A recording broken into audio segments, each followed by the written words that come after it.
Alec, obviously defending your Big Ten championship in the 3K steeplechase, and then going out and also getting some points in the 5K. What was the game plan this weekend, and did it kind of go as well as you wanted? I know we talked a little bit after the race. It wasn't necessarily about time; it was more about winning the race. But give me your reflection on your weekend.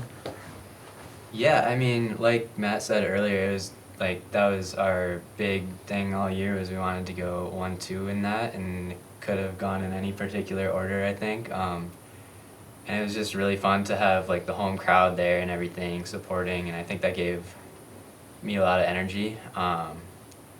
And I feel like just training these last few weeks, I feel like I turned a pretty good corner and was able to have a really good weekend. Obviously your year has been pretty good too. You had some really good times in the in cross country season, and now outdoor season. You've had a pretty good year as far as times as well. What's been the difference this year for you, and what are you kind of looking forward to improving on as far as the rest of the year? Yeah, I guess for me, I guess this year maybe the biggest difference was I just had maybe a little more confidence coming off of my season last year, and which was maybe a blessing and a curse a little bit. I think maybe earlier on and in cross country I might have put myself in a few situations that might have taken me out a little too deep, and then just trying to learn from those, take lessons from every race and just try to be really consistent in my training and get better, and work along with these guys every day. Keeps me on my toes. So now I know a little bit about your cross country race at nationals. You went out really hard, mm-hmm. and you couldn't quite hold on to that. Do you take anything from that and kind of going outdoor season, even though it's totally different races, right? Do you have any kind of ideas? Obviously, you're at one point you've been a national runner-up in this event in the 3K steeplechase. Is there anything that you kind of learned that now you can take to these next couple meets and say, hey, now I really have a good race plan? Yeah, I mean, I think that race in particular, I think on any particular day it could have gone a few different directions. I think it ended up. I feel like that race in particular kind of made me feel like I could run with the best in the country, even in something that isn't necessarily my primary event, even if it didn't quite turn out how we wanted it to, and faded the last 2K, just knowing that I was there with 8K to go with some of the best runners in the country, and also last year in the steeplechase, I just tried to take lessons from each of those situations and just learn how to race and grow into myself a little bit as the season progressed.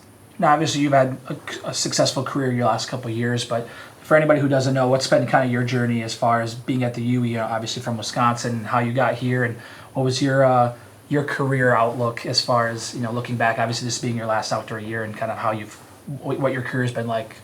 Yeah, so I guess I was also a little bit of a late bloomer in high school. I honestly don't think my times would have. If I was in the same section as Matt, I don't think I would have made it to state because they had a pretty good class there in Minnesota, and yeah, I got a few looks kind of later into the recruiting process, and I ended up really loving Minnesota. I knew they had some really good commitment to development, and some guys that I really got along with, and the culture was really good. So made the trip over the border, and now I've just been doing my best to be consistent, and I think maybe the success comes from a lot of singles and doubles versus swinging for the fences every time, and just that over the course of 6 years that really starts to add up, and to a point where I've been able to have some really good success the last couple of years. Now, obviously, your career might be a little bit different than Matt's, but do you also do you have kind of a chip on your shoulder? I know even when you ran that 5K this last weekend, you were like, hey, this isn't even my event. I'm going to go out there and throw something down, though. So, what is your kind of mentality as far as your events and what you're able to be successful in? And do you have a chip on your shoulder in a way?